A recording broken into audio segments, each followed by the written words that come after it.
Shalom, shalom, frères et sœurs Yasha, c'est Johnim, j'espère que vous allez bien. C'est John, j'espère que vous allez bien.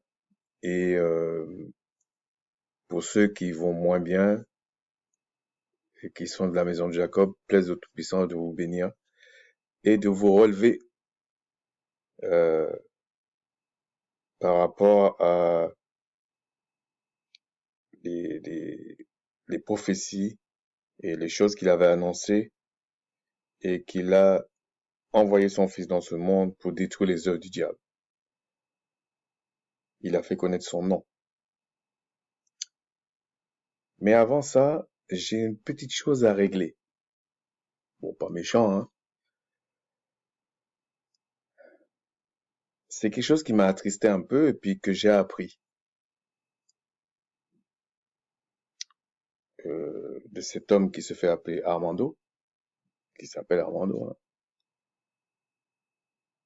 Et bon, je vais vous faire écouter la chose d'abord et puis je vais vous dire ce qu'on m'a dit, que j'ai pas.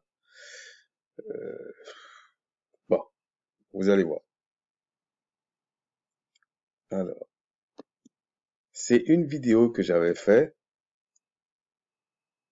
parce que sur son site, j'ai su, enfin sur sa chaîne YouTube, j'ai vu.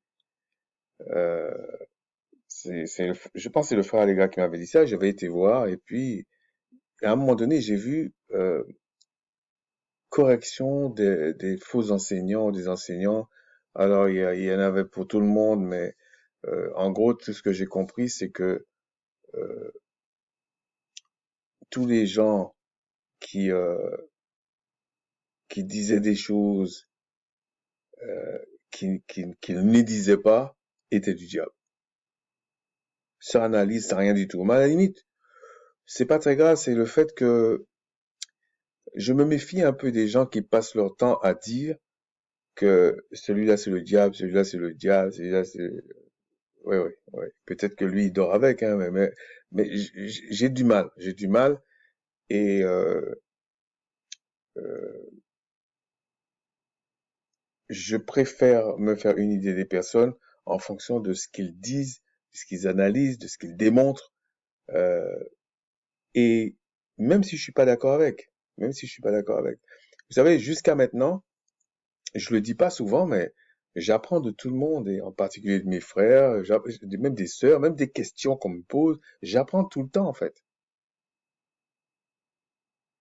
Et effectivement, je ne peux pas dire à quelqu'un que je connais tout.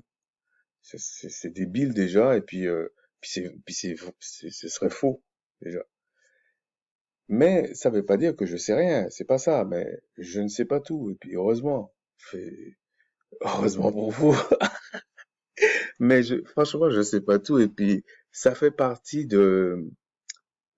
puisque le Créateur dit déjà qu'il a caché des choses aux gens, même à ses enfants, et puis il les révèle à qui il veut, quoi. Donc, personne peut venir dire qu'il sait tout. De toute façon, c'est pas possible. Mais vous avez des personnes, mais on en parlera, ok? Alors voilà ce que j'avais dit dans la vidéo, et puis on en reparle.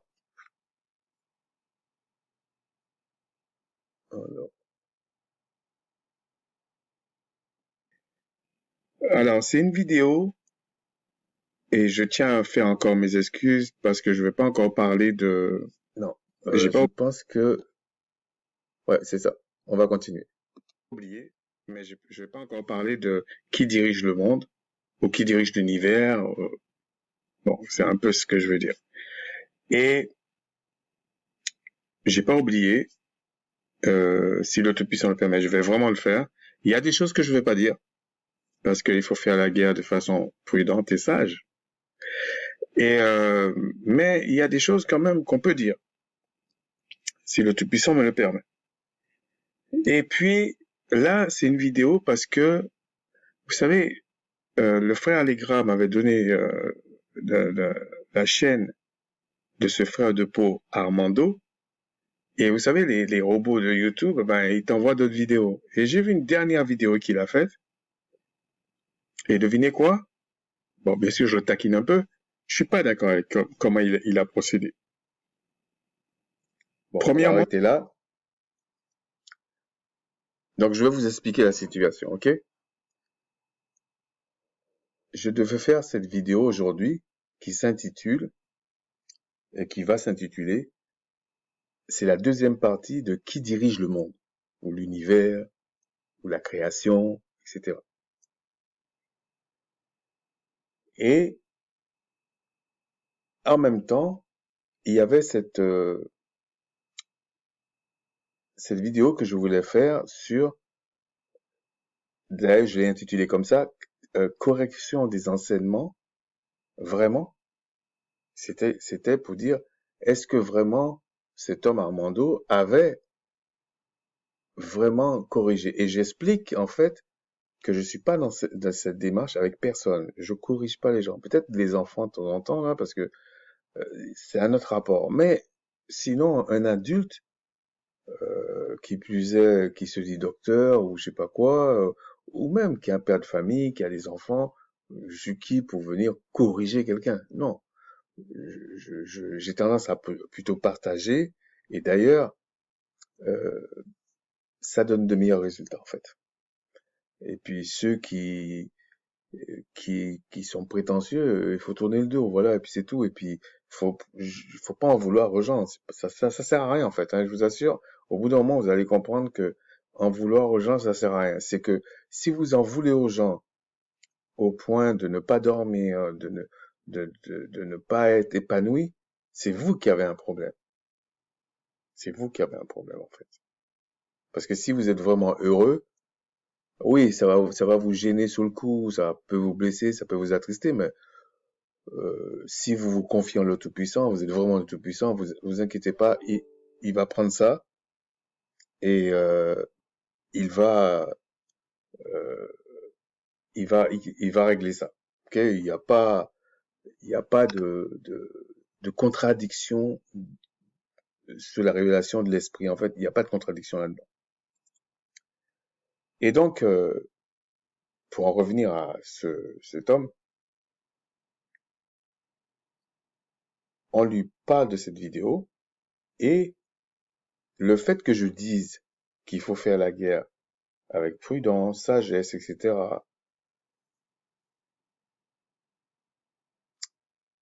il a décidé que c'était une guerre contre lui. Déjà, les Écritures disent, euh, on n'a pas à faire la guerre contre la chair et le sang. Parce que c'est pas, la guerre est, la vraie guerre, c'est pas là.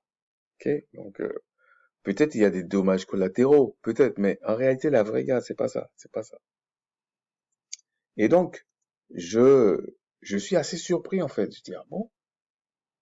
Et je dis, ben, peut-être que j'ai dit quelque chose, et puis j'écoute à nouveau, je dis, mais je vois pas comment il a pu, et puis surtout la suite de la vidéo où je dis que je suis pas là pour corriger les gens, je suis pas ceci, je suis pas cela, et que en fait, je préfère que les gens font leur démonstration, leur analyse, et moi je fais la mienne, écoute, tout ça. Et vous savez, ça n'a pas raté, hein. Les gens quand vous discutez avec, et puis ils vous disent, moi aussi j'ai été à l'école, j'ai fait ma grammaire, etc. C'est un peu louche. Ok, c'est un peu louche d'avoir ce genre d'argumentation, euh, soi-disant que c'est un échange que vous avez avec quelqu'un. Si vous avez un échange avec quelqu'un, vous parlez pas comme ça. C'est candide, c'est, ça doit être constructif. C'est pas ça Et donc, effectivement, ça m'avait étonné cette histoire-là. Et puis je parlais ça c'est après dans la vidéo, de l'analyse. Et je n'ai même pas parlé des synthèses. La chose la plus compliquée pour moi que j'ai vue, c'est faire une analyse avec plusieurs documents et vous avez un temps limité pour faire ça. Et franchement, c'est pas un exercice facile. Et une fois, j'ai vu une fille et pourtant j'aimais ça, hein. Mais j'allais pas faire ça de mon métier. C'était pas mon truc, mais euh, faire ce genre de choses-là, j'ai trouvé que c'était pas mal parce que vous avez peut-être 10 documents ou 5 documents, peu importe. Et vous devez c'est une forme de synthèse ou de résumé si vous voulez, mais c'est pas un résumé en fait, c'est une synthèse où vous trahissez pas l'idée de ces 10 documents par exemple si vous avez 10 documents.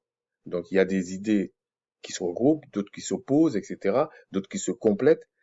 Et il y avait une fille, je pense que c'était une locodère.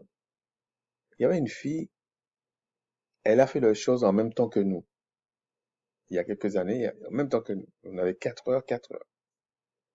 Quand j'ai vu, parce que il y avait des petites parties que le prof lisait pour encourager les autres, ok?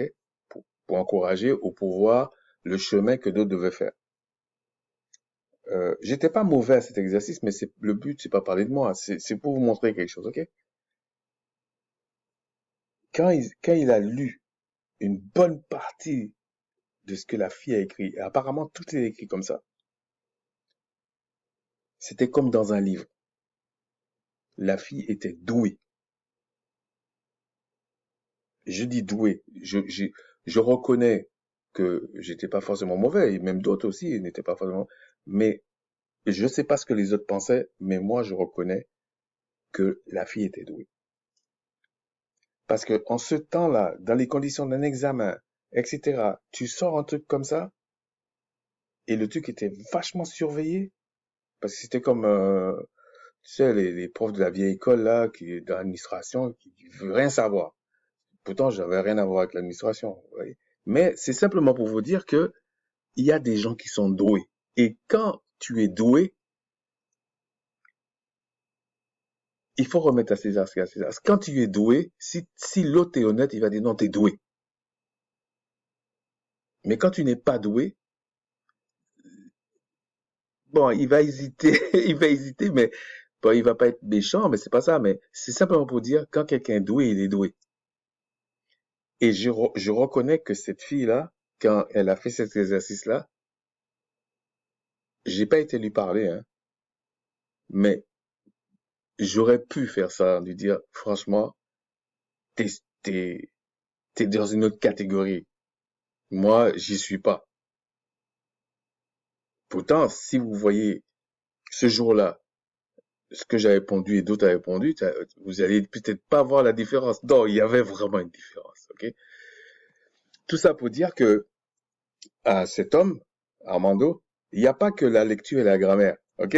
Quand tu veux te parler de l'école, tu parles d'analyse, de démonstration, tu parles de synthèse, là, on voit dans quelle catégorie tu travailles. Mais quand tu parles de la lecture et de la grammaire, bon, c'est un petit tac, mais c'est parce que j'ai été choqué par une chose et attristé en même temps. Comment se fait-il que la personne dit, en fait, je dis dans ce que vous avez écouté que je vais faire une vidéo sur la deuxième partie, mais je dois être sage, on doit faire la guerre avec prudence, etc., etc., parce qu'il y a des choses que je ne sais pas, il y a des choses que je veux pas dire, il faut faire la guerre avec prudence. Et vous savez ce qu'il a pensé? Que c'est contre lui que je faisais une guerre. J'ai dit quoi?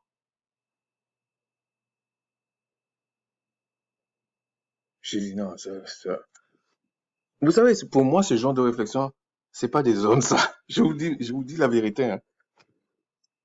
C'est pas des hommes, c'est-à-dire que, c'est quoi ça? Et vous savez qu'il y a beaucoup de femmes qui aiment pas ce genre de truc-là. C'est-à-dire que la personne a dit A, vous interprétez la chose pour dire que la personne a dit D. Il n'a pas dit ça. En plus, je parle de collégialité, je dis, j'aime pas corriger les gens, donc, et je peux faire les échanges. Donc, comment quelqu'un qui va te faire la guerre cherche un échange avec toi? Moi, personnellement, si je dois faire la guerre, je cherche pas l'échange, hein. Faut pas que tu existes. Donc, je cherche pas d'échange. Et j'ai trouvé ça un peu, en me remettant tout dans le contexte, quelqu'un qui se dit docteur, qui dit qu'il maîtrise les écritures, qui corrige les autres enseignants ou les enseignements, etc. Pourquoi pas? Mais, vous voyez, quand on m'a appris ça, j'ai dit définitivement, peut-être c'est un mythomane. Parce que je ne vois pas à quel moment j'ai laissé croire, parce que j'ai même eu un doute, hein. J'ai dit, non, je vais écouter encore. Je vais écouter. Non, ça n'a pas de sens pour moi. Donc tout ça pour dire, c'était juste un petit aparté pour dire que quand quelqu'un, pour quelque chose qui est simple comme ça, la personne ne comprend pas, et il vous parle de révélation, pour moi, il n'a pas de discernement, on ne sait pas qui lui parle, et si même on lui parle. Parce que là, c'est clair. Job dit, je vais à droite, la personne dit, non, il a dit qu'il va à gauche. Non, je viens de dire que je vais à droite. Non, mais en fait, c'est que tu voulais dire que tu voulais à gauche, mais t'as pas osé, t'as dit à droite. En gros, tu t'es trompé, quoi. Mais tout ça pour dire que, à travers ça, c'est le constat du christianisme, quelque part du pseudo-christianisme. Parce que je suis d'accord avec les frères qui disent, il y a le christianisme authentique qui n'a rien à voir avec ce qu'on voit aujourd'hui, là. Et c'est vrai, et c'est vrai, et c'est vrai. Parce que le christianisme qu'on voit aujourd'hui, c'est le christianisme romain, qui n'a rien à voir avec le christianisme israélite. Parce que contrairement à ce qu'on pense, le christianisme, vraiment, c'est une affaire israélite. Oui, ça n'a rien à voir avec Rome, grec, rien à voir avec ça en fait. Et puis, il y a d'autres vidéos j'ai parcourues récents, j'ai pas été dans les anciens, où j'ai vu que il y a des petites choses que je devais parler, si le Tout-Puissant le permet, et je traînais un peu les pieds, puis je me dis, non, il faut que je fasse ces vidéos. Si le Tout-Puissant le permet, il faut que je le fasse. Parce que,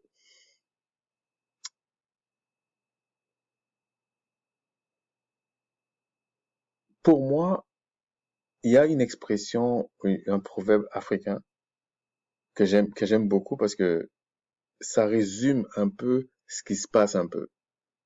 Vous savez, les tonneaux vides, ils font beaucoup de bruit, mais ils sont vides. Mais le tonneau qui est plein là, il fait goudou, goudou, goudou. Et j'avais aimé quand ce frère africain m'avait raconté ça, j'avais aimé ça. J'ai dit waouh. Et d'ailleurs, je comprends pas pourquoi autant de mélanodermes se sous-estiment. Mais c'est quelque chose de spirituel, je comprends, mais il- c'est comme un soleil en plein midi que c'est des grands peuples. Mais quand tu veux singer, toi tu es d'un grand peuple, tu veux singer un, un peuple insignifiant, tu es deux fois ou trois fois plus médiocre que tu l'es en réalité. J'aime souvent dire, et puis on va passer à la vidéo, j'aime souvent dire, vous savez, je vais vous résumer un peu comment je vois les mélanodermes et les Israélites. Et en particulier les Israélites, en tout cas certains.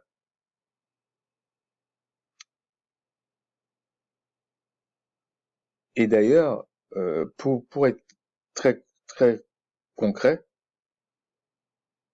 j'aime pas trop dire blanc, noir, jaune, tout ça. Je trouve ça péjoratif, surtout quand tu connais, tu sais pourquoi ils ont appelé les gens comme ça. C'était vraiment le système raciste. Et quand il parlait de blanc, il faisait allusion à la lumière. C'est-à-dire que blancs, ils sont supérieurs. Alors que dans leur propre science, c'était plutôt les termes mélanoderme, leucoderme et xanoderme. Xanoderme, c'est pour les Asiatiques. Rouge, ça n'existe pas dans leur classement biologique. Donc, et quand j'entends des fois, une fois, j'ai vu un professeur, il y a quelqu'un qui lui disait leucoderme, mélanoderme, il parlait pas de xanoderme, et il dit non, ça c'est un truc raciste et tout. J'ai vu que c'était un professeur français, il faut balancer, hein. Je veux pas vous dire le nom, mais j'étais choqué parce que le gars, c'était quand même un prof à l'université. Pour ça, j'y crois pas du tout à leur système. Je vais pas dire qu'il faut pas y aller, mais il faut pas idéaliser quelque chose qui en vaut pas la peine. Vraiment, ça en vaut pas la peine. Et il a osé dire que ça, c'était du racisme, ou je sais pas trop quoi. Alors que c'était un terme scientifique. Et le gars, il est prof à l'université. Pour vous montrer que cette supercherie-là, ça va s'accélérer, tout le monde va voir. Ok? Ça va se voir. Par la grâce du puissant, ça va se voir. Et j'espère que ça ira beaucoup plus vite que j'imagine même, que je peux imaginer même. Parce que, à un moment donné, c'est trop, c'est trop. Et donc, j'aime souvent raconter cette histoire-là. Vous prenez quelqu'un qui sort d'un pays. Il a ses deux jambes. Et puis, il immigre vers un autre pays. Peu importe les raisons, peut-être il y a eu des épidémies, peut-être il y a eu des maladies, peut-être qu'il y a eu un problème, peut-être qu'il y a euh, quelque chose qui ne colle pas bien. Tout le monde dans le pays a une jambe en moins, coupée en moins. Peu importe la raison, soit il est né comme ça, soit il y a un truc, mais pour X raisons, peut-être des problèmes de pesticides, peu importe la raison, ok? C'est pas ça l'objet. Mais tout le monde a une jambe en moins. Et l'autre arrive et on a fait un système de telle manière pour l'obliger à émigrer, c'est comme plus ou moins un exil en fait.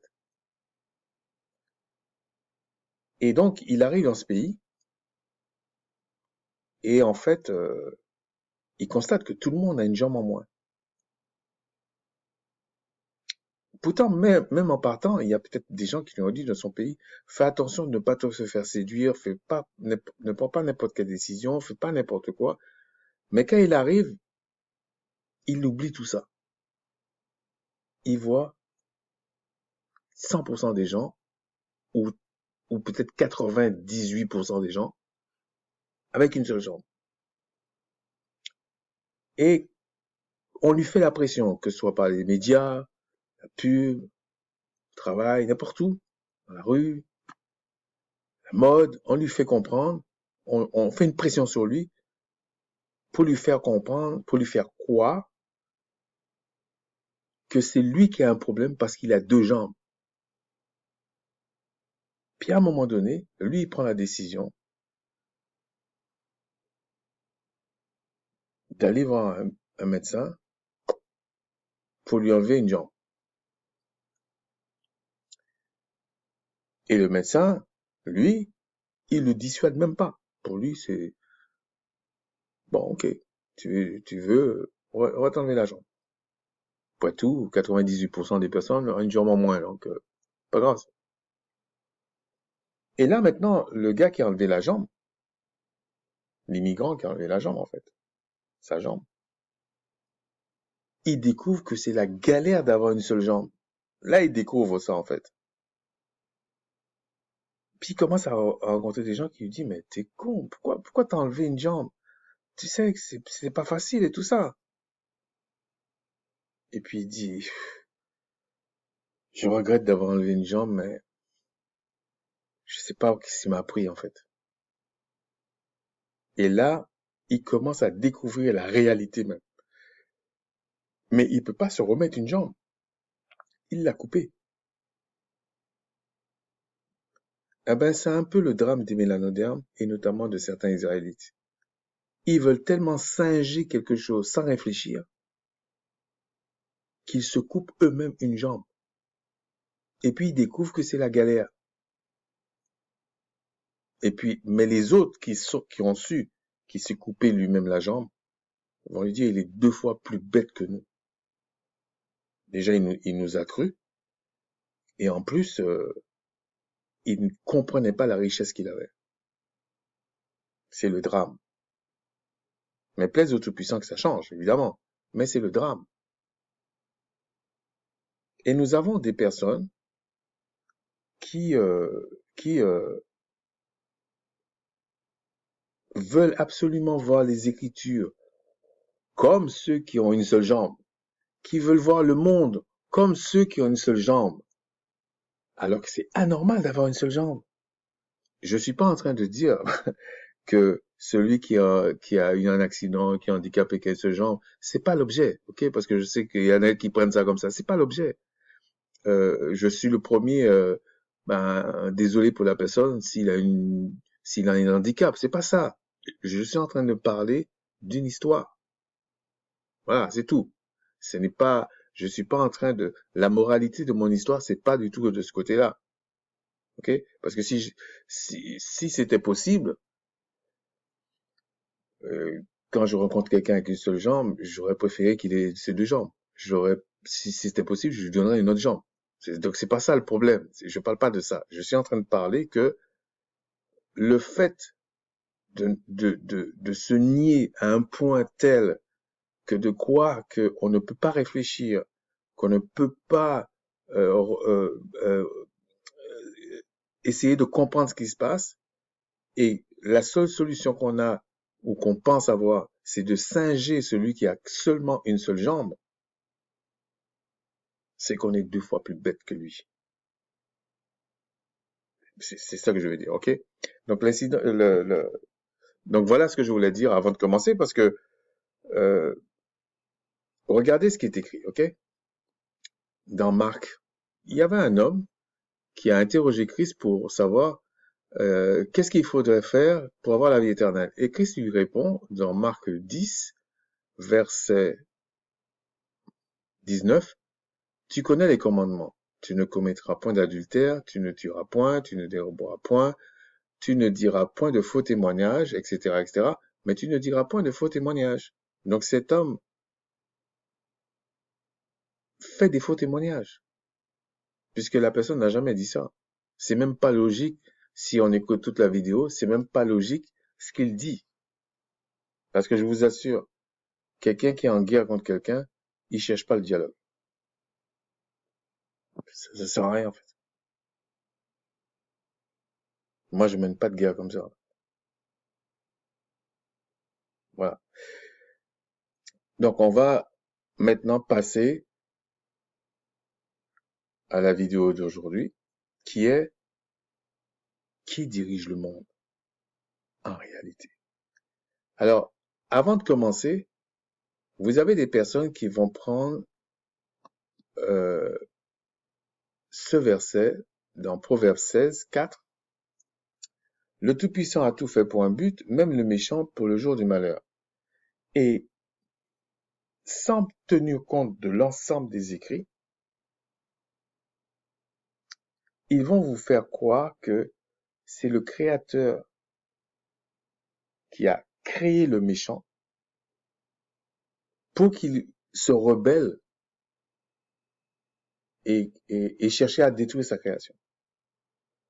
C'est-à-dire que, et le même Créateur a horreur de la perversité. Parce que ça, c'est pervers, ça.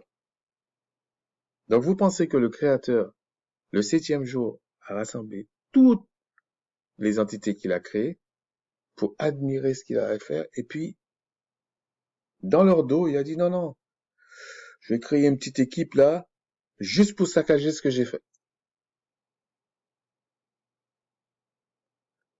Ouais, il faut être tordu pour penser comme ça, mais il y a pas mal de chrétiens qui pensent comme ça, qui ne comprennent pas, pour le coup, ce qu'ils reprochent aux gens. Oui, c'est spirituel, c'est un langage spirituel. C'est vous qui ne comprenez pas.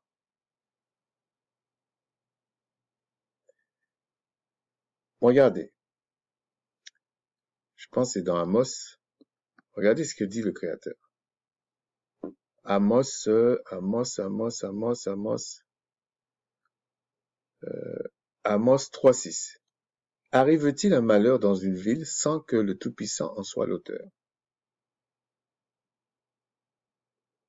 Mais il parle pas de désordre, il parle de justice. Il parle euh, un peu comme dans 1 roi 22, quand il a envoyé un esprit qui était à sa gauche aller faire mentir les prophètes. Et c'était pas des faux prophètes. Ok? Il y a deux passages qui montrent que le Créateur envoie des fois des esprits d'égarement, tout ça. Mais c'est pas des esprits rebelles. C'est pas ça qui est là. Et pourquoi le Créateur, on va dire, mais pourquoi il laisse ça comme ça? C'est parce que il ne veut pas, euh, il faut faire les choses avec sagesse, sinon il va détruire aussi le bon grain, le blé, alors qu'il veut enlever l'ivraie. C'est ainsi. Et d'ailleurs, les Écritures disent aussi, je crois que c'est dans Jacques, que quelque chose qui est inhérent à la foi, c'est la patience. Parce que l'ennemi fait quoi? Que quand tu fais les choses très vite, que c'est ça le sens des choses. Non, c'est pas vrai. C'est pas vrai. Il y a des choses que ça peut prendre quelques années, il y en a d'autres, ça prend du temps, etc. Il y a pourquoi? Parce que un jour pour le Créateur, c'est comme 1000 ans. Donc, il peut pas penser comme nous. Il peut pas avoir créé les choses comme si c'était un homme qui a créé les choses. Non, c'est pas possible. Et pour que on puisse euh, adhérer à ce qu'il fait, il y a un principe, une loi qui est l'espérance, la foi, les choses comme ça. La sagesse, l'intelligence, toutes ces choses-là. Sinon, on peut pas le comprendre. On pourra pas le comprendre. On voudra les choses tout de suite et après, on fait quoi? Donc, il y a quand même des choses qu'il faut aussi comprendre. Et aussi, il y a un autre principe pour vous montrer que c'est le Créateur qui fait ses affaires. Mais je vais vous expliquer certaines petites choses avant d'arriver au Christ, ok? Avant de prendre le texte. Vous allez dans AG, quand vous allez dans AG 1, dans le premier chapitre, il y a plusieurs choses qui sont passées parce que les Israélites, en fait, s'en fichaient un peu du Créateur. C'est-à-dire que ils avaient le Créateur sous les lèvres, mais fondamentalement, ils s'en fichaient. C'est-à-dire que tout ce qui concernait le culte pour le Créateur, ils s'en fichaient. Le temple, tout ça, ils s'en fichaient. Mais il y avait le Créateur. C'est un peu comme maintenant, vous avez pas mal de personnes, ils s'en foutent de la loi du Créateur vraiment, du culte vraiment, ils s'en foutent de ça. Ils te parlent de la loi de Macha, Moïse, ils te parlent de la loi de Christ. Comme si l'initiateur de ces choses-là n'existait pas. Comprenez? C'est une façon de nier le Créateur vraiment, en fait. Bien sûr, Moïse avait son importance, bien sûr, Christ a son importance, etc. Mais quand on dit la loi de Christ ou la loi de Macha, c'est une question de dispensation. C'est pas eux qui ont créé la loi. Ils en sont même incapables. Regardez Macha. Il a reçu la loi. Donc, quand on dit la loi de Macha, la loi de Moïse, il a quand même reçu la loi. Et on dit, pour en parler leur langage, ce sont des choses qu'ils ont reçues par des anges. Et Christ, c'est pareil. Il dit, c'est mon Père qui m'a envoyé. Mais je ne sais pas comment vous expliquer, même quand on dit la loi de Christ, c'est une question de dispensation.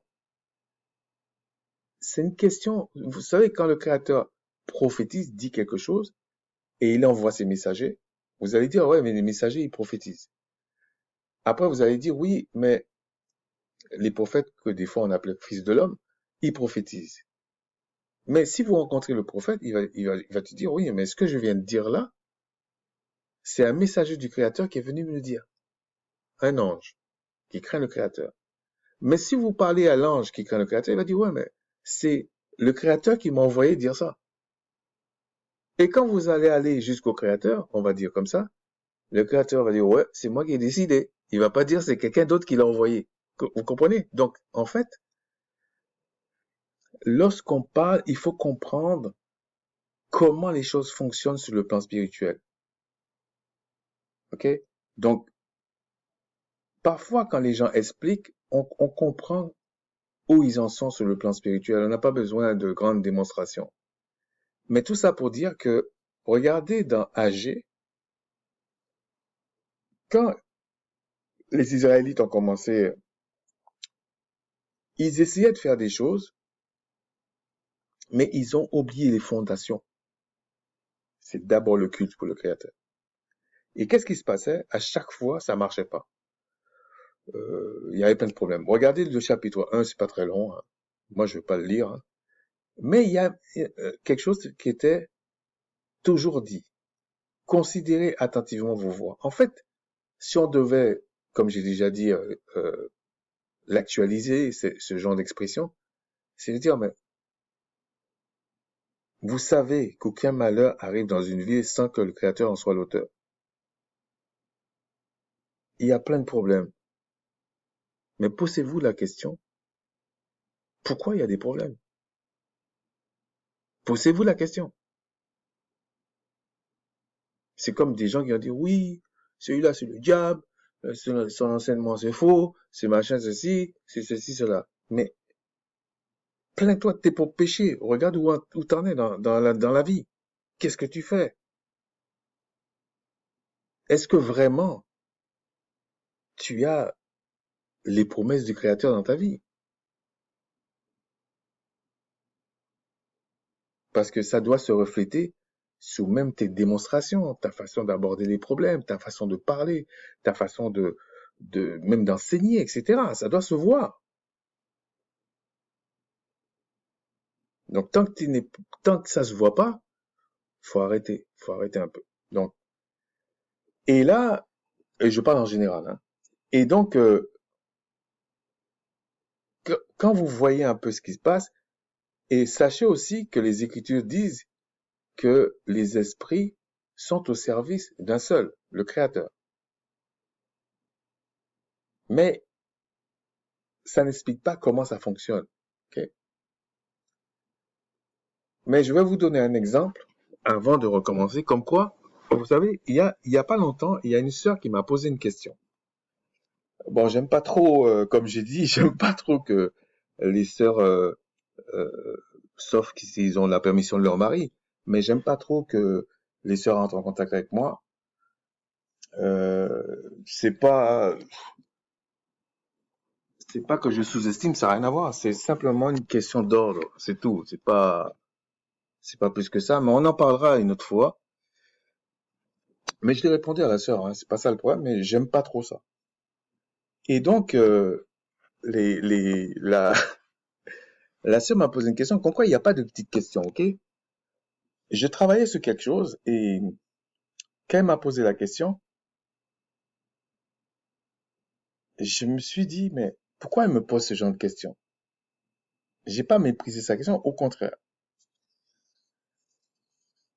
Et j'ai essayé de regarder pourquoi, etc. Mais il y a quelque chose qui m'a interpellé plus que d'habitude, ok?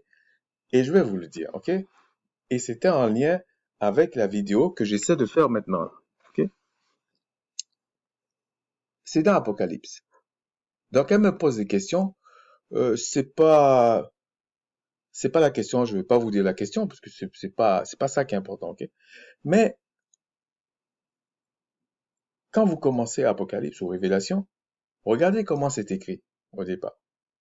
Pour les gens qui disent le Christ, le Père, et puis ils vous mélangent ça, ils vous font des pirouettes là, on comprend pas ce qu'ils sont en train de vous dire. Regardez. Vous allez dans Apocalypse ou Révélation 1, et voilà ce qui est écrit. Révélation de Christ, que le Tout-Puissant lui a donné pour montrer à ses serviteurs les choses qui doivent arriver bientôt, et qu'il a fait connaître par l'envoi de son ange à son serviteur Jean, lequel a attesté que la parole du Tout-Puissant est le témoignage de Christ, tout ce qu'il a vu. Donc, si vous attardez sur ça, et puis que les gens vous mettent de la musique, de l'ambiance, ils vont vous faire croire n'importe quoi. Mais regardez les choses calmement, par la grâce du Tout-Puissant. C'est une révélation que Christ a reçue du Tout-Puissant. C'est le Tout-Puissant qui lui a dit. Pourtant, là, il est dans sa gloire. À ce moment-là, il est dans sa gloire. Eh oui, il est dans sa gloire. Il n'est pas sur la terre, là. Il a tous les pouvoirs, là. Il est sur le trône que son Père a mis dans les cieux. Parce que le Père lui-même, on va voir où il est. Mais lui, il dit que c'est le Créateur qui lui a donné cette révélation-là pour qu'il le dise à ses serviteurs. Et lui, le Christ, puisque c'est une question hiérarchique, mandate son ange pour aller dire ça à Jean. C'est comme vous voyez l'expression dans l'Ancienne Alliance, comme on dit, l'ange de l'Éternel est venu vers Macha, vers Moïse. L'ange de l'Éternel a fait ci, l'ange de l'Éternel a fait ça. Comprenez? Mais j'avais fait une vidéo une fois sur ça, pas vraiment sur ça, mais pour expliquer le fait qu'il envoie son ange. Et cet ange-là que Christ envoie, quand on dit son ange, dans cette dimension-là, cet ange-là ressemble à Christ. Okay? On peut le confondre avec Christ. Mais on verra ça une autre fois, si le Tout-Puissant le permet. Donc tout ça pour dire que, avant de chercher à comprendre tout l'Apocalypse, il faut déjà s'attarder sur le premier verset, sur le premier et le deuxième verset. Avant de dire oui, il marchait au milieu des chandeliers, machin. Non, non, non, non. On te dit que cette révélation que Jean a reçue, il l'a reçue de l'ange de Christ, qui Christ lui-même l'a reçue de son Père.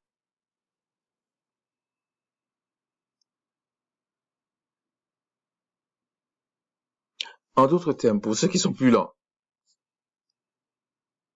toutes les entités, même le Christ, le Fils du Créateur, qui est rempli, là je vais vous expliquer ça après, qui a toute la plénitude. Mais est-ce qu'il a vraiment toute la plénitude du Père, comme les gens peuvent essayer d'imaginer? Okay? Je vais vous expliquer ça, si le Père le permet tout de suite là. Mais là, on te dit qu'en fait, d'ailleurs Christ dit, je peux rien faire sans, hein? On peut rien faire sans le Créateur. Ok? Même si c'est le Christ à sa position, tout ça, la vision qu'il a envoyée à Jean, là, si le Père ne lui dit pas, Christ peut pas se permettre d'aller dire ça à Jean. Vous comprenez? Il peut pas. Parce que si le Tout-Puissant n'est pas avec toi, ce que tu vas faire va pas. Pour l'instant, on ne voit pas les choses. Bon, je vais revenir à mes affaires, là, je vais trop loin. Regardez ici, quand vous venez, est-ce que c'est Hébreux 2? Ouais, Hébreux 2. Allons-y dans Hébreux 2 à partir du verset 1. C'est pourquoi nous devons d'autant plus nous attacher aux choses que nous avons entendues, de peur que nous ne soyons emportés loin d'elles. Car si la parole annoncée par des anges, voyez ce que je vous dis, par des anges, ont eu son effet, il parle de tout ce qui a été fait dans l'Ancienne Alliance. La parole a été annoncée par des anges. Mais pourtant, on vous dit que Macha parlait face à face avec le Créateur. Je crois que Acte 7 explique bien ça. Ok? C'était l'ange du Tout-Puissant qui parlait avec Macha.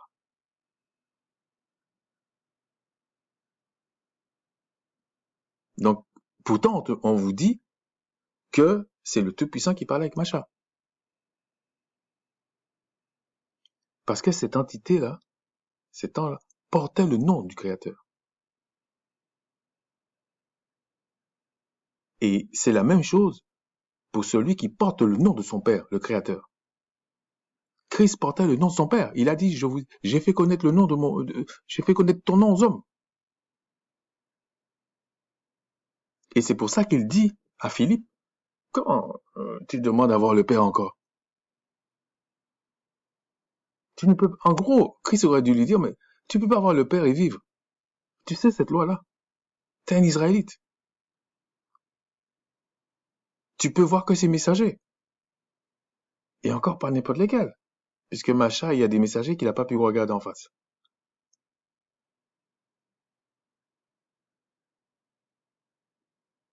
Vous savez,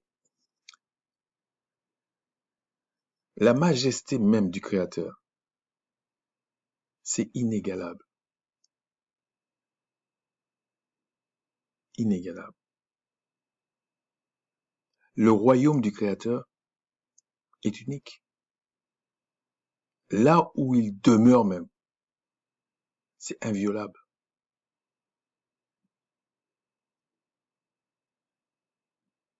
C'est pour ça qu'on dit qu'il est redoutable. On ne dit pas que le Christ est redoutable, mais on dit le Père, le Tout-Puissant là, il est redoutable. On va voir après où il est. Okay? Et après on dit, et si toute transgression et toute désobéissance a reçu une juste rétribution, comment échapperons-nous en négligeant un si grand salut qui, annoncé d'abord par le Seigneur, a été confirmé par ceux qui l'ont entendu? Le Tout-Puissant appuyant leur témoignage par des signes, des prodiges, on vous dit le Tout-Puissant, hein, des divers miracles, et par les dons du Saint-Esprit distribués selon sa volonté. En effet, ce n'est pas à des anges que le Tout-Puissant a soumis le monde à venir dont nous parlons.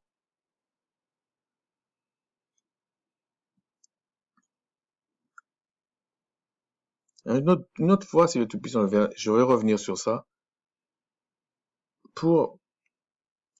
C'est le même problème qu'on a quand on parle de sauveur de l'humanité, etc., etc. Attention, je suis pas en train de dire que j'ai la science infuse, c'est pas ça que je suis en train de dire. Chaque personne doit marcher par sa foi. Mais nous pouvons en juger de la démonstration qu'il fait. Et on a le droit de se poser des questions.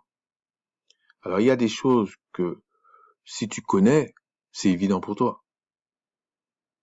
Mais, si tu connais pas, tu as le droit de te poser des questions. On aurait dit aujourd'hui, t'as pas le droit de te poser des questions. T'as pas le droit. On te sort des dogmes toute la journée, des trucs qui tiennent pas la route. On te dit même maintenant, en gros, c'est pas important de chercher à savoir ce qui était vraiment écrit dans les manuscrits. Ça, c'est choquant. Pour ne pas aller trop loin, pour moi, c'est de l'imposture. Parce que même quand la personne te parle, il te parle sur quelque chose qu'il a lu pour justifier même ses révélations. Et je parle pas forcément de cet homme-là, non, non, je parle en général. Je dis cet homme parce que quand tu partages pas un minimum avec moi, ouais, t'es mon frère de peau, mais t'es pas mon frère sur le plan spirituel. Non. Ça peut choquer certains, mais c'est niet. Et je pense que, sans prétention, il vaut mieux être comme ça avec un frère de peau, et on peut, par la grâce du Tout-Puissant, l'amener à se poser des questions. Si c'est possible, bien sûr. Parce que, il y a bien une différence entre frère, voisin et prochain. Ça, c'est quelque chose que j'ai à cœur aussi. Il y a des nuances. C'est pas la même chose. Et donc, euh, oui, je disais, ce n'est pas à des anges. Non, c'est à son peuple. C'est à son peuple. Oui, écoutez, regardez bien comment Israël était fait dans l'ancienne alliance. Il y avait des étrangers, mais ils ne peuvent pas avoir l'héritage de Jacob. C'est pas possible. Et l'héritage de Jacob, c'était le point, on va dire, culminant de la promesse qu'on avait faite à Abraham et même qui était déjà amorcée à Adam quand il dit la postérité de la femme écrasera la tête du serpent.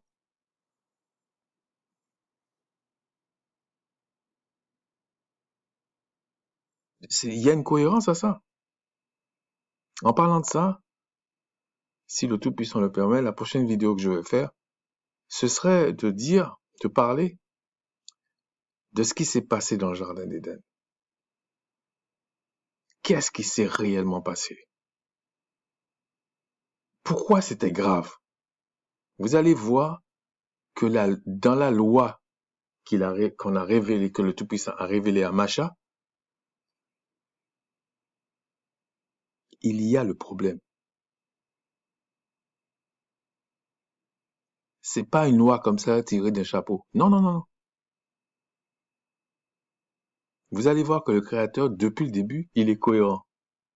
Et heureusement d'ailleurs. Verset 6. Or, quelqu'un a rendu quelque part ce témoignage. Qu'est-ce que l'homme pour que tu te souviennes de lui, ou le Fils de l'homme pour que tu prennes soin de lui? Tu l'as abaissé pour un peu de temps au-dessous des anges, et tu l'as couronné de gloire et d'honneur. Tu as mis toutes choses sous ses pieds. Regardez bien ce verset. Tu l'as abaissé pour un peu de temps au-dessous des anges. Ok? Au-dessous des anges. C'est à quel moment ça là? Au-dessous des anges. C'est quand il était dans la condition du Fils de l'homme. Ensuite, on vous dit, tu l'as couronné de gloire et d'honneur. Quand il est retourné vers le Père, lui-même dit, je vais retrouver la gloire que j'avais là.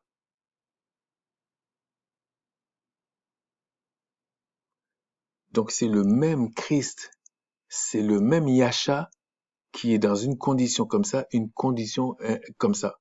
Mais c'est le même esprit, c'est la même chose. Donc quand vous dites des choses de dire non, c'est pas la même chose quand il est dans les cieux, c'est pas pareil. Non, c'est le même Yahcha qui est là. Sinon sa mort, c'est une mascarade. Il pourrait racheter personne. Il pourrait, le Créateur n'allait pas lui donner tous les pouvoirs, c'est pas possible. Parce que ce serait comme une supercherie. Mais tellement vous aimez le mensonge pour certains, vous êtes prêts à cautionner le mensonge et à dire que c'est le Créateur qui vous a dit de mentir aux gens. Mais c'est quoi ça? C'est pas possible.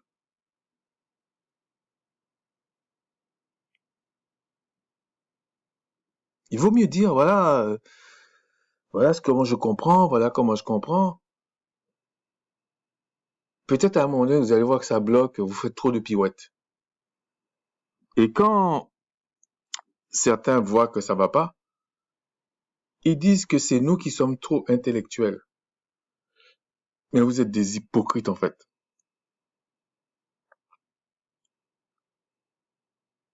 L'intelligence, l'intellect est loin à l'intelligence. C'est quoi le problème qu'il y a par rapport à un homme qui marche pas dans les voies du Créateur? C'est que la sagesse, la patience, tous ces fruits de l'esprit là ne sont pas renouvelés. Et d'ailleurs, c'est le drame de ceux qui se sont rebellés parmi les anges là. Si on veut dire pour aller vite, le diable et tous ces anges là, c'est des anges. Ils ont une intelligence, hein. Ils sont très intelligents, mais seulement ils n'ont pas le renouvellement de tout ça. Donc ils vivent sur leurs acquis. Et c'est bien pour ça que quand Christ est rentré dans le monde, pour eux c'était un mystère. Mais on verra pourquoi c'était un mystère. Mais un petit peu, ça va être trop long sinon. Et on dit, en effet, verset 8, en lui soumettant toutes choses, le Tout-Puissant n'a rien laissé qui ne lui fût soumis. Cependant, nous ne voyons pas encore maintenant que toute chose lui soit soumise. Nous ne le voyons pas encore. Pourquoi? Parce qu'un jour c'est 1000 ans pour le Créateur. Et l'homme, le maximum qu'il peut vivre là, c'est 120 ans. Donc, comment vous allez expliquer à quelqu'un tout un plan? Peut-être qu'il va prendre des milliers d'années. Je sais pas. En tout cas, pas 120 ans pour réaliser. Il faut quand même que tu aies une dose de sagesse, une grâce particulière, quelque chose pour que le Créateur te dise certaines choses, t'explique certaines choses, t'établisse dans certaines choses. C'est pour ça qu'il dit qu'il n'aime pas les arrogants. Il demande la foi. Et il dit même que, même quand tu as toutes ces choses-là, ils te font encore la miséricorde, ils te font la nature même du Père. Bien sûr, avec une échelle amoindrie.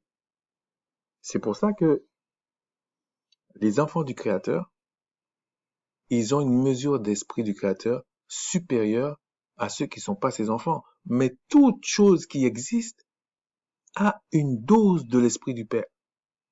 Sinon, il ne peut pas exister. Même la fourmi, oui, il lui faut une dose. Petite mesure.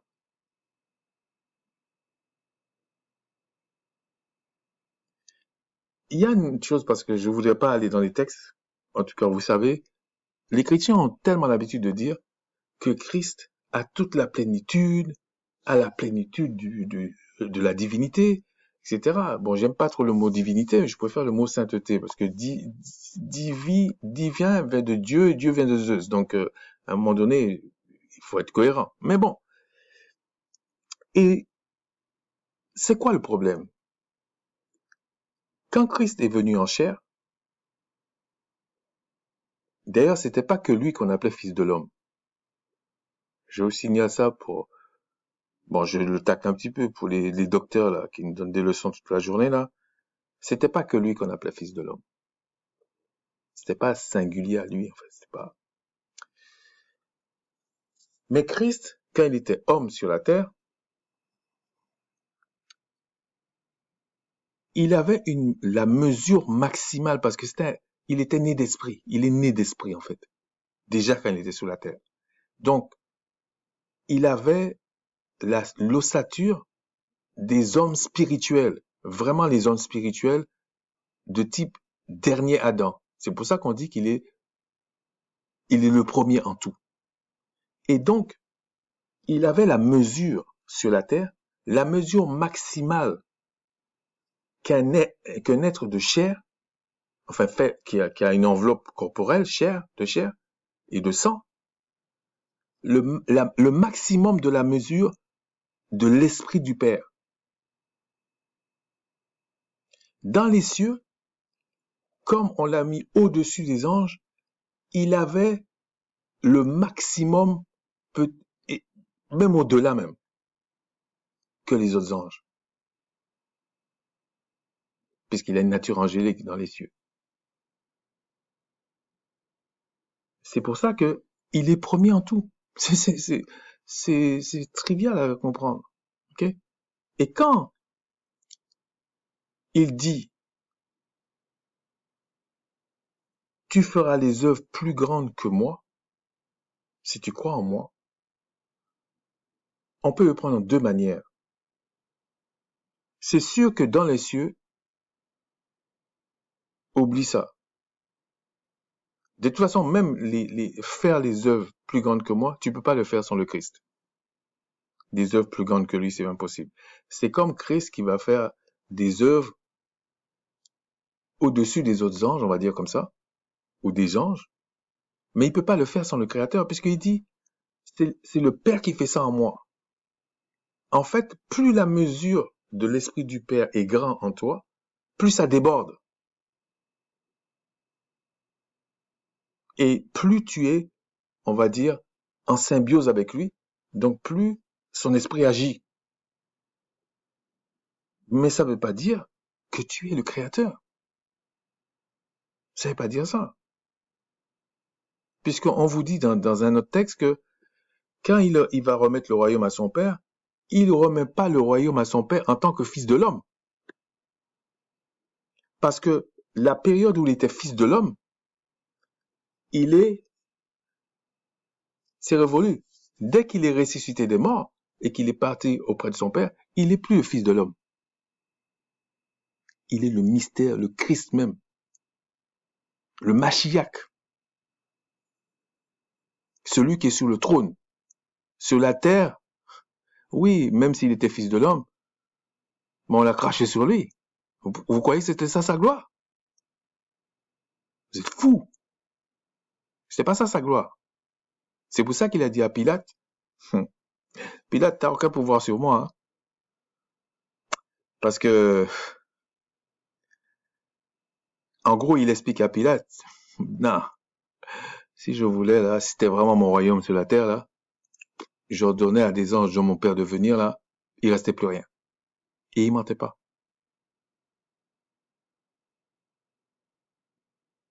C'est pour ça que Pilate n'a pas trop insisté. Parce que Pilate a compris que celui-là, il faut que je m'en méfie un peu.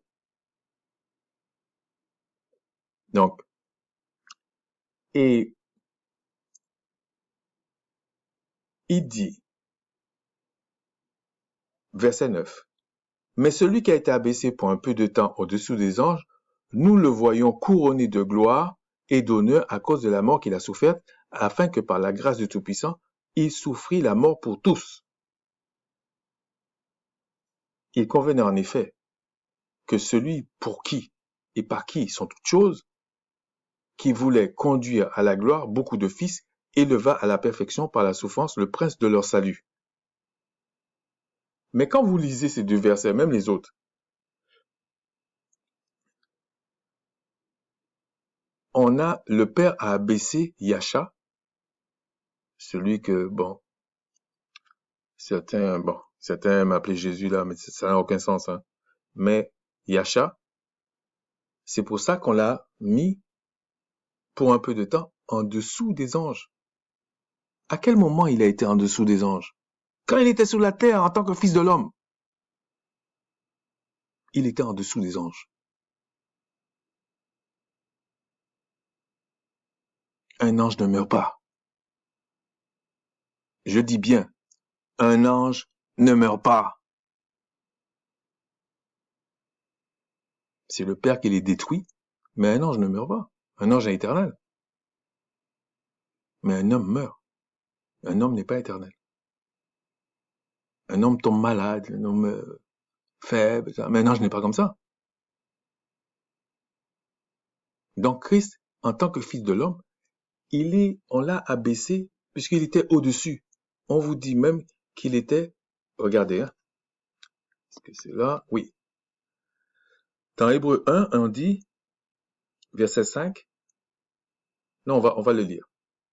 Verset 1. Après avoir autrefois, à plusieurs reprises et de plusieurs manières, parlé à nos pères par les prophètes, le Tout-Puissant, dans ces derniers temps, nous a parlé par le Fils.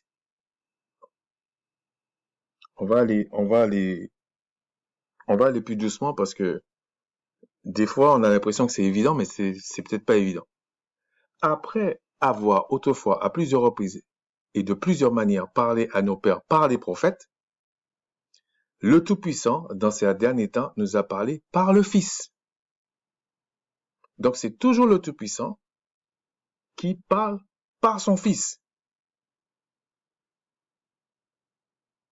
Il utilise son Fils, puisque son Fils dit,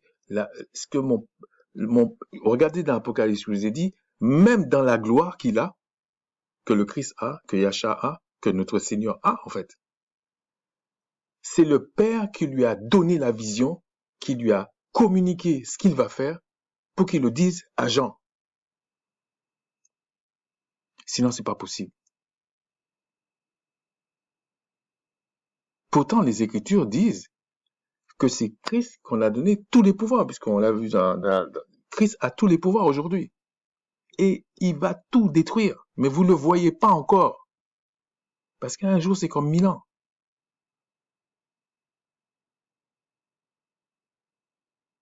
Parce que pour diriger tout ça, là, je vous assure, il y a des myriades et des milliards d'anges. C'est pas un ange qui fait ça. Même si on vous dit, bon, je veux pas aller trop vite, ok? Regardez, ici, qu'il a établi héritier de toutes choses, par lequel il a aussi créé le monde. Mais regardez dans ce qu'on a lu ici, dans Hébreux 2, on vous dit,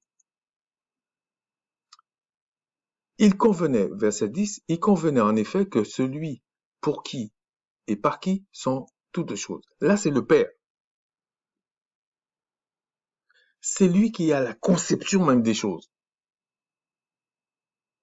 Mais il a tout fait par son Fils, l'héritier. Même si on dit que ceux qui croient en le Père et en le Christ, ceux-là sont de son peuple, les Israélites. C'est eux qui avaient la promesse, l'adoption et tout ça. Ceux-là, on va dire oui, ils ont un héritage. Mais pour être dans l'absolu, ils sont co-héritiers. Ils sont co-héritiers, en fait. Ils sont héritiers, évidemment, mais ils sont co-héritiers, pour être plus précis. Et donc, regardez. Bon, je vais sauter tout ça. Verset 4. Devenu d'autant supérieur aux anges qu'il a hérité un nom plus excellent que le leur. Pourtant, on vous dit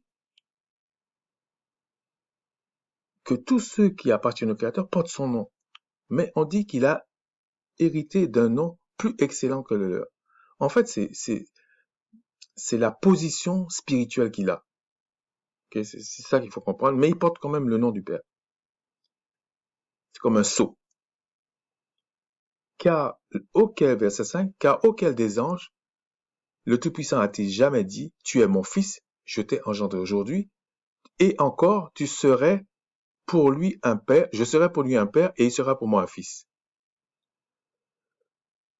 Et lorsqu'il introduit de nouveau dans le monde le premier-né, il dit que tous les anges l'adorent. Mais c'est... Bon, je ne vais pas rentrer dans le truc adoré, là. Il suffit de savoir l'essence et c'est facile, ça. On peut pas tout faire non plus. Mais il dit au Fils, ton trône, ô Seigneur, est éternel, le sceptre de ton règne est un sceptre d'équité, etc., etc., etc. Mais là, on voit bien que c'est le Créateur qui le met, qui dit, il le met, il le compare aux anges, puisqu'il dit qu'il a hérité d'un nom plus excellent que le leur. Donc il y a une comparaison. On ne peut pas comparer réellement, de façon honnête, le Créateur, son nom, son existence avec quelque chose d'autre, avec même un autre, puisque lui-même il dit, j'en connais pas. Vous allez dans Ésaïe là, il dit, je connais pas d'autres comme moi, je connais pas. Mais là, on vous dit, Christ a une nature angélique, si on prend ce terme, mais qu'il a eu une onction, un rang supérieur à eux.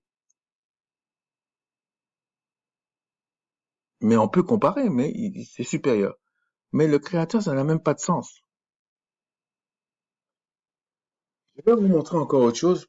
Où est le Créateur? Parce qu'à travers ça, on voit qui dirige. Donc, on a vu, aucun malheur n'arrive sans que le Créateur en soit l'auteur. Quand Christ fait quelque chose, même qu'on voit dans l'Apocalypse, c'est le Créateur qui lui a dit. Mais pourtant, il a quand même le pouvoir. Et on ne voit pas ça encore. Le Créateur lui a donné une gloire, de l'honneur et tout ça. Et c'est lui qui dirige. On l'a délégué ça. Mais, vous voyez, il est toujours en contact avec son Père. Alors, je vais essayer de trouver ça tout de suite. Euh,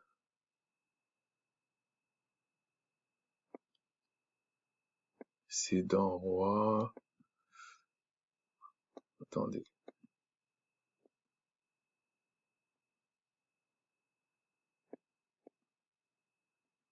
Si j'ai pas le temps, ben je reviendrai, je fais un troisième. Parce que je veux pas que ce soit trop long. Euh, non. Ouais, c'est là. Je pense que c'est dans un roi 8.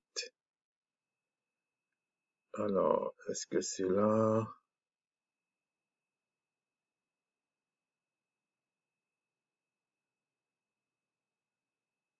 Je cherche le verset précis parce que je veux pas quand même tout lire à chaque fois.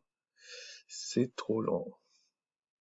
Oui, je vais le circonscrire, ok? Ça, c'était le jour de la dédicace avec Salomon.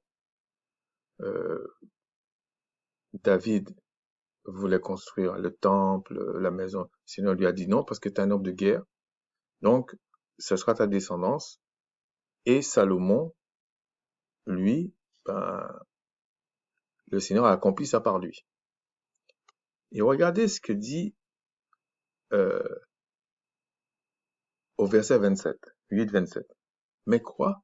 Le Tout-Puissant habiterait-il vraiment, véritablement, non, habiterait-il véritablement sur la terre? Parce que le temple, on vous dit qu'il y avait la présence du Créateur dedans, comme si c'était le Créateur. Mais Salomon qui avait la sagesse dit, mais est-ce que vraiment, le Créateur va habiter sur la terre?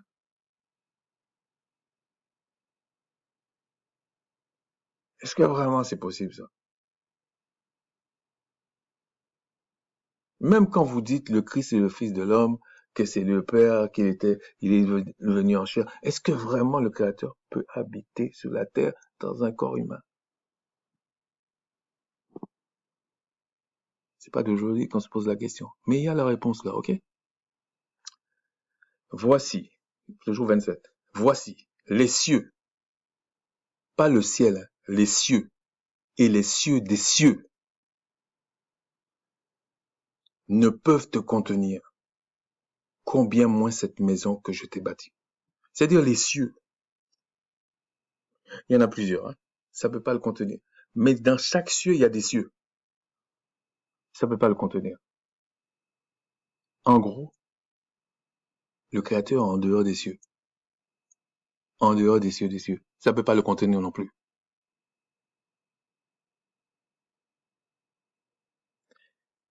Donc, même quand on dit que Christ avait la plénitude de la sainteté du Créateur, c'était pas le Créateur dans son entièreté. C'est pas possible. C'était la mesure d'esprit que un être spirituel incarné en chair, le maximum il peut avoir. Sachant qu'il avait déjà dans les cieux une, euh, euh, une mesure de l'esprit du Père au-dessus des anges. Ben, sur la terre, il avait le maximum qu'un homme peut avoir, un humain, quoi, en fait. C'est pour ça qu'il marchait sur l'eau, il changeait le pain, il faisait ça, il faisait apparaître le pain, il avait une mesure au-dessus.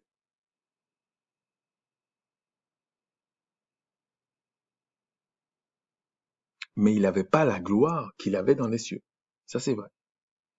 Mais là, on vous dit que les cieux, c'est comme si on vous dit le ciel ici, non, c'est comme si on vous dit l'univers ici, parce que c'est un peu ce qu'il faut comprendre, l'univers ici, la création ici, il y a la terre et le ciel. Donc il y a le ciel de cet univers-là. On vous dit maintenant, il y a les cieux. Alors il y en a qui disent qu'il y en a 7, il y en a qui disent qu'il y en a 3, il y a les cieux. On vous dit dans ces cieux-là, il y a encore des cieux.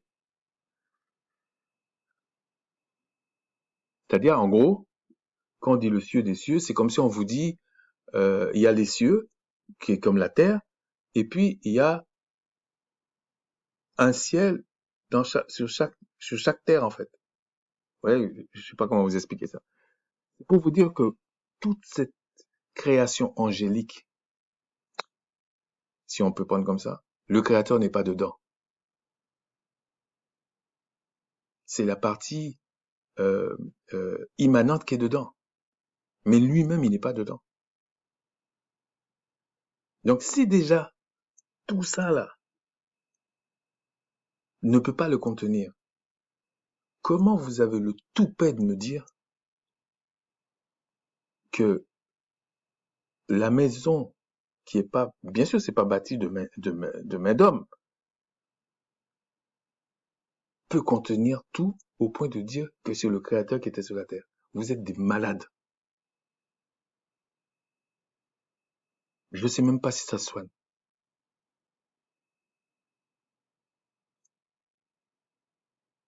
Même dans les cieux, Christ ne peut pas, dans son corps céleste, contenir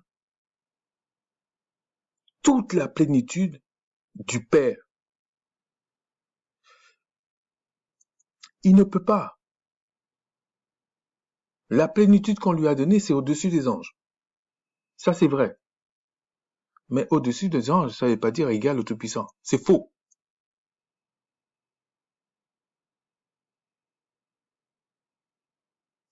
Il y a aussi autre chose, je vais le citer juste comme ça. Christ dit à un moment donné, il y a deux cas. Quand Christ va assécher le figuier, je pense que vous voyez ça dans Matthieu, ouais, Matthieu 13 ou 16, enfin en tout cas dans Matthieu, on voit qu'il a le pouvoir sur la nature. Après, il prend une autre parabole et puis il dit, si vous avez la foi comme un grain de sénévé, vous direz à cette montagne de se jeter dans la mer et elle ira dans la mer si vous ne doutez pas. Donc il a le pouvoir sur les éléments. Mais il dit, vous l'avez aussi, pour les deux choses que j'ai dit.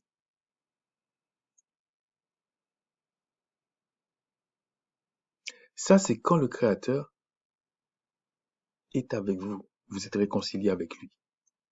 Parce que le Créateur n'exauce pas les pécheurs. C'est pas son problème. Et vous pouvez pas l'acheter, niaiser là, ça. C'est Dieu, je vais changer. Je dis, ben change.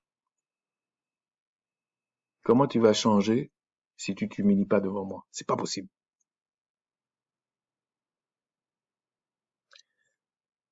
Je dis ça pour arriver. Vous voyez tout ce qui se passe dans le monde. On va dire oui, c'est parce qu'on a mis des pesticides. L'autre va dire non, c'est parce on a déconné, on a fait des trucs. Et là maintenant, il y a réchauffement climatique. Ça, c'est un langage d'homme et un langage d'insensé. Oui, c'est vrai, on peut expliquer ça comme ça. Mais aucun malheur n'arrive sur la terre sans que le Créateur en soit l'auteur.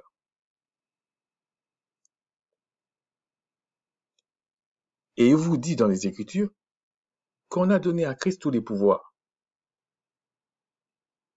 Rien n'arrive sur la terre. C'est pour ça que Christ dit, si vous demandez quelque chose au mon nom, je le ferai afin que le Père soit glorifié dans le Fils. Sinon, vous ne comprenez pas. J'ai pris des années pour comprendre ça. Hein. Faut pas croire que c'est tac, tac, tac comme ça. Là. Non, non, non, non, non. Rappelez-vous de ce qui est dit dans Psaume 1. Méditez ma parole. Attendez. Moi, c'était pas prévu ça.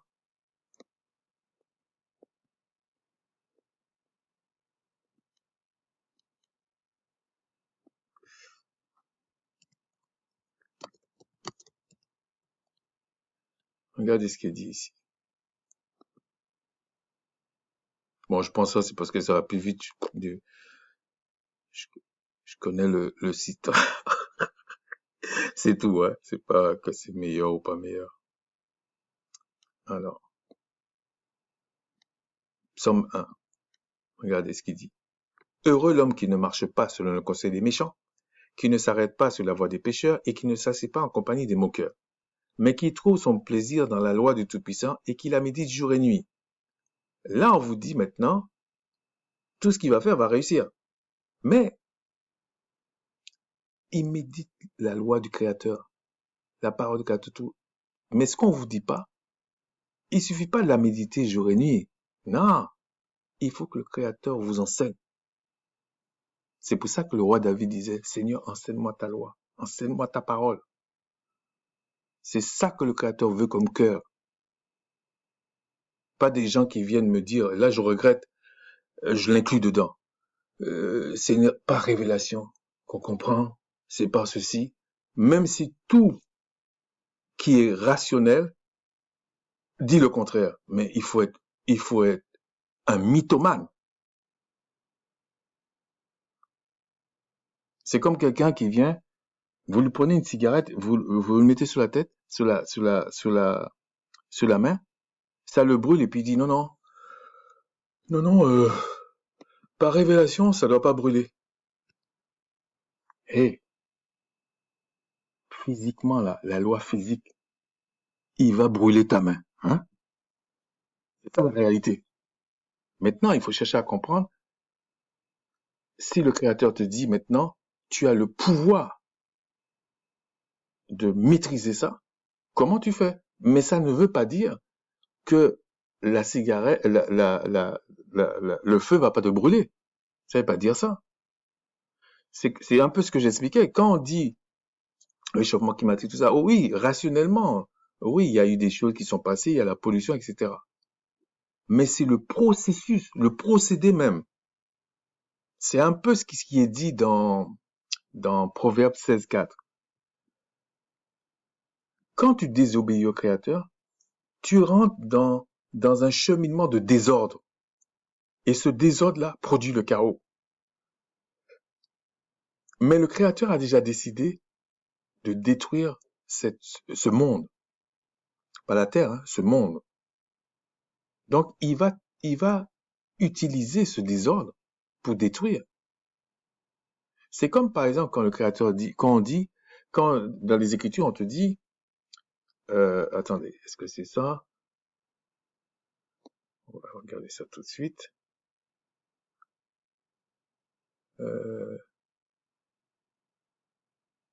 Bon, ça c'était pour la plénitude, on va pas le lire, j'ai dit, Colossiens,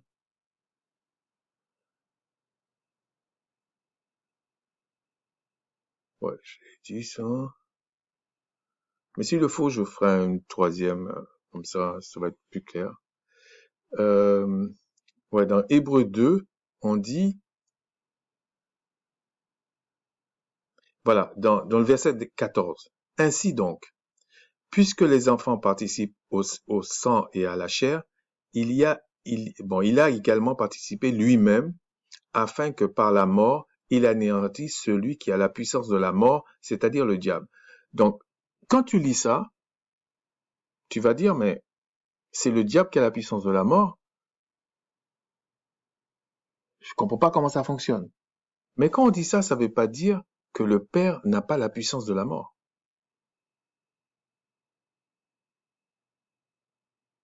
Il ne se repent pas de ses dons. Donc, le diable, il avait légué ça au diable avant sa chute. Il avait la puissance de la mort. C'est pas n'importe qui, le diable, en fait. Enfin, le dragon, le serpent ancien, c'est pas n'importe qui. Et c'est bien pour ça, je crois que c'est dans le livre de Jude, où on dit que même l'ange Michael n'a pas insulté le diable. Il a dit que le Tout-Puissant te réprime, Satan, qu'il te réprime pour lâcher le corps de Moïse. Ce sont des gloires, même si elles sont déchues.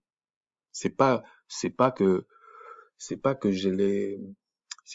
comment dire, c'est pas que je les approuve dans leur voie. Non.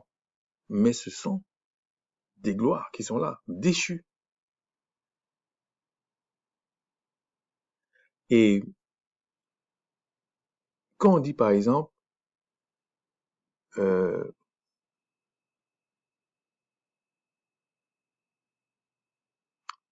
Christ a le pouvoir de donner la vie à qui il veut. Mais il tire ça du Père, en fait. C'est le Père qui a tout ça. Et puis, il délègue. Donc, quand il va détruire le diable, Christ va détruire le diable. Le pouvoir de la mort, le Père l'aura toujours, hein. Mais seulement, il va pas le mettre en action. Parce qu'il aura détruit tous ceux qui, euh, euh, comment on appelle ça, se rebellaient contre son système, contre sa création, contre tout son plan. Mais Christ lui-même, c'est pour ça, regardez, euh, quand vous allez dans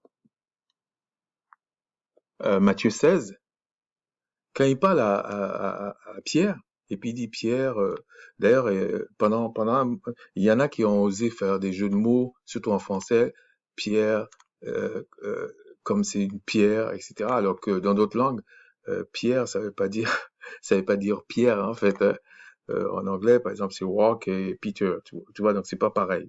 Donc il y a des absurdités que tu trouves dans le christianisme français que tu trouves pas dans le christianisme anglophone ou dans le pays et vice versa, hein, c'est pas, il n'y a pas de fixation.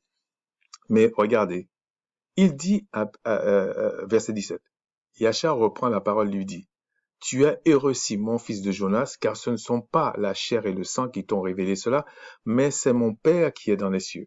Et moi, je dis que tu es Pierre, et que sur cette pierre je bâtirai mon église, et que les portes du séjournement ne prévaudront point contre elle. Je te donnerai les clés du royaume des cieux, ce que tu lieras sur la terre sera lié dans les cieux, et ce que tu délieras sur la terre sera délié dans les cieux.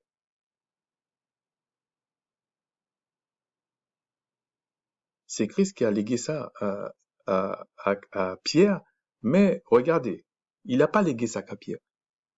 Vous allez dans Matthieu 18, voilà ce qu'il est dit. Euh, 18. Alors, 18, verset 18. Matthieu 18, verset 18. Je vous le dis en vérité, tout ce que vous lirez sur la terre sera lié dans le ciel, et tout ce que vous délirez sur la terre sera délié dans le ciel. Je vous dis encore que si deux d'entre vous s'accordent sur la terre pour demander une chose quelconque, elle le sera accordée par mon Père qui est dans les cieux. Car là où deux ou trois sont assemblés en mon nom, je suis au milieu d'eux. Mais il suffit pas de s'assembler et dire Jésus, qu'il est au milieu, hein. Pas ça. Il y a des conditions très sérieuses. Okay? Mais c'est pas l'objet. Mais ce que je veux dire par là, on a le pouvoir de lier et délier les choses. Déjà à notre niveau, on peut dire ce n'est pas le diable qui dirige. Pour parler clairement, ce n'est pas le diable qui dirige, ni ses anges. C'est pas eux qui dirigent. Puisque nous avons le pouvoir de lier et délier. Eux pourront rien faire. Et Christ a le pouvoir, a tous les pouvoirs pour détruire toutes les puissances de rébellion. Toutes les entités de rébellion, Christ parce que quand Christ va les détruire, quand Christ va les enchaîner en fait, va les enchaîner, parce que c'est le Père qui les détruit en fait. Quand il va les enchaîner, les armes qu'ils ont, les puissances qu'ils ont, c'est anéanti. On va reprendre ça, parce qu'on va les détruire. Mais leur puissance s'amoindrit parce que le Seigneur ne les régénère pas. Comprenez? C'est comme s'ils vieillissent, pour expliquer comme ça, c'est comme s'ils vieillissent. Ils sont pas régénérés. Et c'est comme si les cellules mouraient en fait. Donc, je vais m'arrêter là, et puis je vais continuer plus tard, peut-être, si le Tout-Puissant le permet, une troisième, pour faire un peu la synthèse de tout ça. Donc, à l'heure actuelle, Christ est retourné dans sa gloire. Il a tous les pouvoirs. Il n'est pas le Père. Le Père n'habite même pas dans les cieux là où il est, Christ. Non. 1 Roi 8 le dit. Les cieux et les cieux dessus ne peuvent pas le contenir, alors que Christ est dans les cieux. Il n'est pas en dehors des cieux. Quand on dit les cieux, On parle de l'univers, toute la partie où l'esprit dirige, enfin, le côté immanent. Donc, on peut pas s'aventurer dans des choses qu'on ne sait pas. Regardez, déjà sur la Terre, vous ne savez pas tout ce qui se passe, sauf si le Créateur vous le révèle. Dans les cieux, c'est encore plus évident. Mais dans les cieux des cieux, c'est encore plus évident. Mais en dehors de tout ça, là, comment tu vas savoir ça? Donc, il faut absolument reconsidérer nos voies, comme dit Agé. Vous n'avez pas la gloire que vous pensez avoir, alors que vous êtes vraiment des Israélites, vraiment de la maison de Jacob. Reconsidérez vos voies. Parce qu'il n'y a rien qui se fait sans que le Créateur en soit l'auteur. Que ce soit malheur ou bienfait. C'est lui. Même si ça se délègue.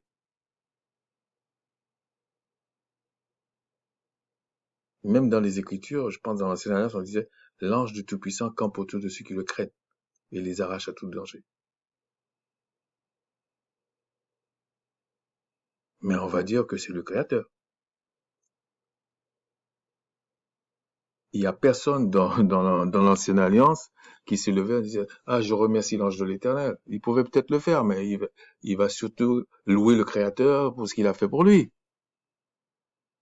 Et d'ailleurs, si c'est vraiment un serviteur du Créateur, une entité qui sert le Créateur, il va lui dire oui, c'est bien, mais c'est surtout crains le Créateur. C'est comme ça que tu vas me remercier. Donc tout ça pour dire que Christ est sur le trône, c'est lui l'héritier, et il travaille avec ses serviteurs, ses frères, avec, avec son peuple, avec le peuple du Créateur. Il travaille avec. Donc il dit, si vous êtes, il dit même, si vous reconnaissez, si vous faites les choses comme je vous ai dit, je me ferai connaître à vous. Mon Père et moi, nous viendrons chez vous. Et je vous dis que c'est la vérité. Comprenez comme vous voulez. Donc, au moment où il y a ça, il vous donne même le consolateur, l'esprit de vérité. Vous avez certains pouvoirs. Il suffit de demander, chercher. Vous allez trouver. Si c'est lui qui vous guide, vous allez trouver. Et vous avez le pouvoir de lier et de lier. Ce n'est pas le diable, ni ses serviteurs, ni ces peuples-là qui adorent les idoles, qui dirigent ce monde. Il y a des choses, c'est pas le temps. Il y a des choses, c'est parce que mon peuple meurt faute de connaissances. Et la nature a du vide, comme on dit.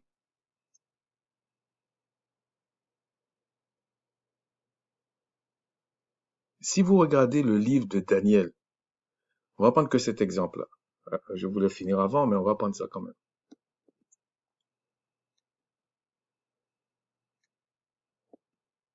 Daniel. Dans Daniel, bon, je peux pas vous dire le passage là vraiment, mais attendez, regardez. Je vais vous montrer. Je vous avais déjà dit ça, hein, comment ça fonctionne. Alors, ça va aller plus vite comme ça. On va dire, on va aller dans chef.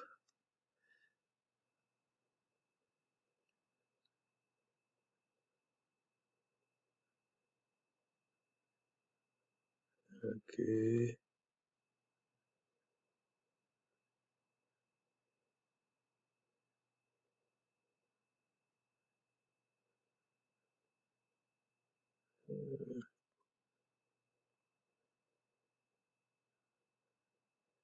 Ok. Je pense que c'est dans le chapitre 10, verset 13. Le chef du royaume de Perse m'a résisté pendant 21 jours, etc., etc.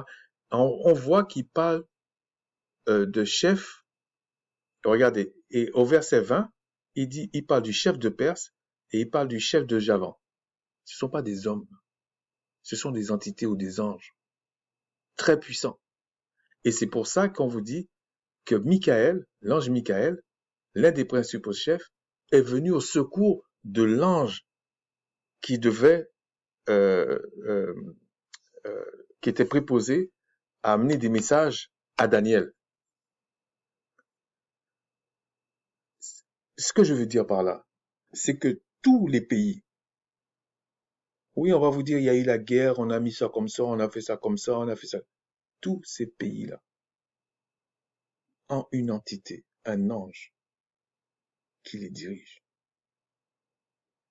Ces anges-là ont des anges qu'ils ont dispatchés dans tous les pays. C'est pour ça que des fois, je vous dis, il faut pas tout dire. OK? Mais on vous dit dans les Écritures, nous avons le pouvoir de les lier. Nous avons les pouvoirs de les lier. C'est pour ça que le peuple du Créateur, même dans l'Ancienne Alliance, était redoutable aussi. Parce que l'enfant est aussi redoutable que le père. Mais il reste un enfant. Il ne peut pas avoir la puissance du père.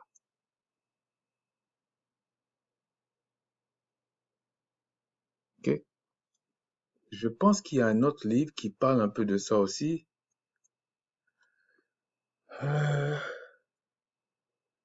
Oui, regardez, bon, Ézéchiel 28, le roi de Tyr, qu'on vous fait comprendre que il était plein de sagesse, parfait en beauté, verset 12, etc. Et on dit fils de l'homme, donc c'est Ézéchiel qui parle.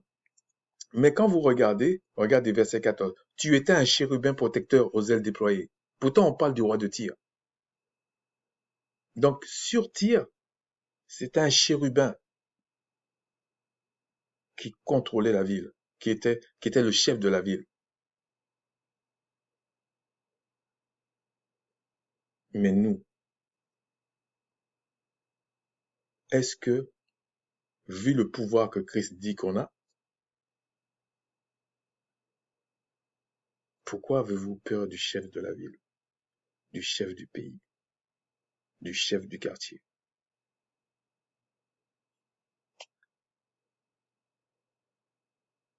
Mais ce n'est pas parce que vous allez écouter ça que ça va faire quelque chose. Il faut déjà que vous soyez en communion avec le Créateur. C'est lui qui remplit de la mesure qu'il faut pour être loin pour quelque chose et que les entités qui sont préposées à ça vous obéissent.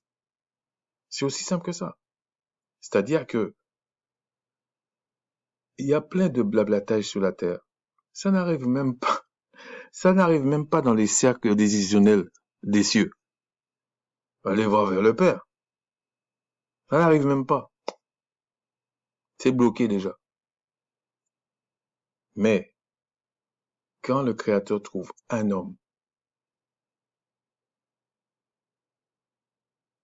qu'il a prédestiné lui-même, qu'il a oint lui-même, qu'il a fait lui-même, tous ces chefs rebelles-là,